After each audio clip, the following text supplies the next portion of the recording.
79वां प्रकरण अवतारवाद की महिमा। जिन दिनों गुरुदेव सारे भारत भर में घूम घूम कर वैदिक सनातन धर्म का वैज्ञानिक स्वरूप समझा रहे थे, उन्हीं दिनों की एक घटना है। एक बार घूमते हुए गुरुदेव गुजरात के राजकोट नामक स्थान पर पहुंचे।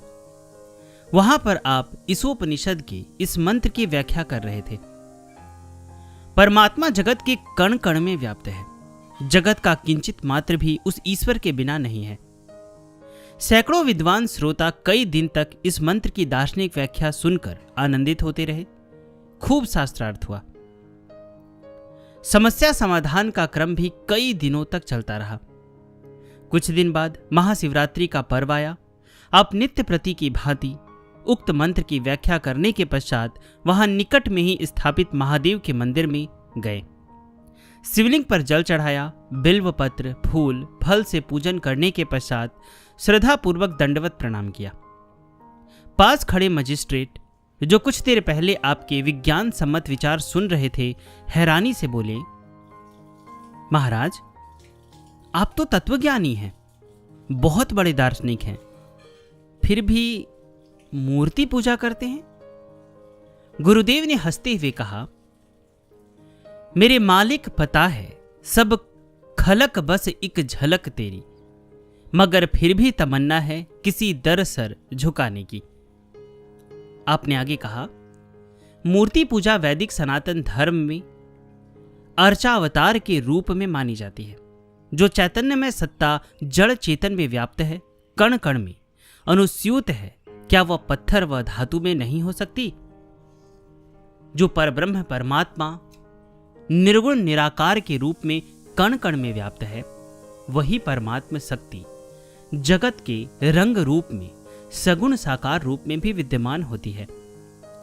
यदि वह परमात्मा इस मनुष्य शरीर में विराजित हो सकता है, जबकि यह शरीर मल, मूत्र, रक्त आदि विकारों का घर है, तो क्या वह शुद्ध पत्थर की मूर्ति व धातु में विद्यमान नहीं हो सकता? यदि निराकार निर्गुण होते हुए भी वह इतना समर्थ है कि सगुण साकार सृष्टि की रचना कर सके, तो वह स्वयं सगुण साकार रूप धारण करने में सक्षम नहीं हो सकता क्या?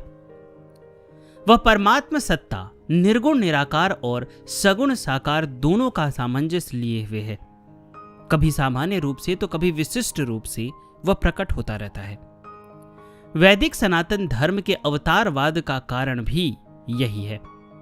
यह सच है कि परमात्मा का प्रकाश हर एक प्राणी को प्रकाशित करता है, परंतु जब कभी किसी विशिष्ट पुरुष में वह विशेष रूप से प्रकाशित हो जाता है, तो उसे हम महापुरुष कह देते हैं।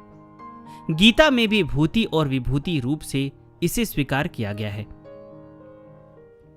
सब घट मेरा साइया, सुनी घट ना कोई, बलिहारी व घट की जाघट परगट होए। अर्थात मेरा मालिक घट घट में विराजमान है। कोई भी घट सूना नहीं है, परंतु जिस घट में वह विशेष रूप में प्रकट हो जाता है, वह घट पूजने योग्य हो जाता है। वह प्रहलाद के लिए खंभे में से प्रकट हो जाता है, मीरा को जहर में दर्शन देने लगता है, धन्ना के लिए छोटे से पत्थर में से बाहर निकल आता है। यह तो भाव जगत है मेरे दोस्त। इस भाव जगत की प्रबलता ही उसके प्राकट्य में मूल कारण होती है। याद रखो, सभी नाम रूप लीला धाम उस परब्रह्म के ही स्वरूप है, लेकिन जिस नाम रूप लीला धाम में वह चिन्मय शक्ति विशिष्ट रूप से प्रकट हो जाती है, वही जागृत, दिव्य तथा सिद्ध स्वरूप से उपास्य हो जाता है।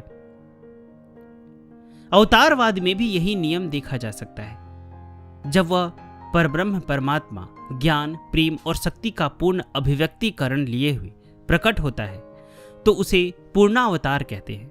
जैसे भगवान श्री राम और श्री कृष्ण जब ज्ञान, प्रेम और शक्ति में से किसी एक की प्रधानता को लिए हुए कोई विभूति कार्य करती है, तो उसे अंशावतार कह देते हैं। जैसे ज्ञान के अवतार आदि गुरु शंकराचार्य जी, प्रेम के अवतार महात्मा बुद्ध और शक्ति के अवतार परशुराम जी अंशावतार कहलाते हैं। इसी प्रकार से आवेशावतार का भी महत्व है। किसी विशेष प्रयोजन से विशेष स्थान पर विशेष रूप से प्रकट होने से वह आवेशावतार के रूप में माना जाता है, चाहे वह खंभा हो, पत्थर हो, मूर्ति हो, जहर का प्याला हो। उसको प्रकट होने के लिए कहीं भी कोई भी बाधा नहीं है।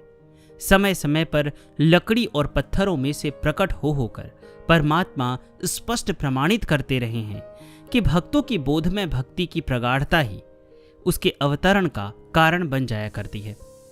सनातन धर्म में अर्चन और पूजन हेतु मूर्ति को अर्चावतार के रूप में स्वीकार किया जाता है। गुरुदेव ने सचेत करते हुए समझाया, एक बात याद रखो, मूर्ति भगवान की होती है, न कि मूर्ति ही भगवान है।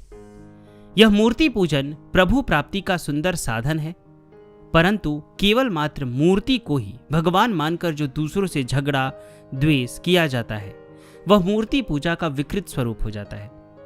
थोड़ा सा इतिहास का अध्ययन करने पर पता चलता है कि जिस समय भगवान बुद्ध की विचारधारा में शून्यवाद का प्रचार प्रसार होने लगा और वैदिक विचारधारा समाप्त प्राय होने लगी, तो आचार्य शंकर ने शून्य के स्थान पर ब्रह्म की पुनः प्रतिष्ठा की। आचार्य शंकर ने ब्रह्म सत्यम जगत मिथ्या की व्याख्या में दो सिद्धांत दिए, एक कारण ब्रह्म और दूसरा कार्य ब्रह्म। उनके अनुसार कार्य ब्रह्म क्षणिक है, परिवर्तनशील है और कारण ब्रह्म शाश्वत है, नित्य है। कारण ब्रह्म ही हमारा प्राप्तव्य है, कार्य ब्रह्म हमारा प्राप्तव्य नहीं है। अतः कार्य ब्रह्म से विमुख होकर कारण ब्रह्म तक पहुंचना है। यह सुंदर सिद्धांत है, परंतु इस दृष्टिकोण को अपनाकर बहुधा लोग संसार की गतिविधियों से विमुख होते चले गए। मेरे विचार से कार्य ब्रह्म को यदि प्राप्तव्य के लिए साधन की सामग्री स्वीकार कर लिया जाए तो समाज की कोई हानि नहीं होती। आचार्य शंकर के बाद भक्ति मार्ग के वैष्णवाचार्य स्वामी श्री रामानुजाचार्य जी, स्वामी श्री माधवाचार्य जी, स्वामी श्री निम्बारकाचार्य जी तथा स्वामी वल्लभाचार्य जी आए और इन्होंने जगत को प्रवाह रूप से सत्य मानते हुए उसे परमात्मा की उपासना में साधन की सामग्री के रूप में स्वीकार किया। इसके पश्चात मंदिर और मूर्ति के माध्यम से भगवत उपासना का प्रचार हुआ, परंतु दुर्भाग्य ही कहेंगे कि कालांतर में यह दृष्टिकोण भी इतना रूढ़ हो गया कि भगवान केवल मूर्ति में ही है, मूर्ति से बाहर नहीं, और भगवान की मूर्ति न होकर मूर्ति ही भगवान बन गई। मैं स्वयं मूर्ति पूजक हूं और कट्टर सनातनी भी, परंतु मैं यह मानता हूं और समझता भी हूं कि जगत पूजा की सामग्री है। यह उस विराट की व समष्टि की सेवा की सामग्री है। यही वैदिक विज्ञान का संदेश है। अर्चावतार की महिमा को जानते हुए और उसे लोगों को समझाते हुए गुरुदेव ने देश विदेश में अनेक स्थानों पर देवालयों का निर्माण करवाया, उनमें देवी देवताओं को विराजित किया, जिससे दर्शन पूजन अर्चन के द्वारा भक्त बोधमय भक्ति प्राप्त कर सके। इन सभी मंदिरों और देवालयों में भारतीय पर्व और त्योहार सामूहिक रूप से बड़े धूमधाम से मनाए जाते हैं। विशाल शोभा यात्राएं निकाली जाती है।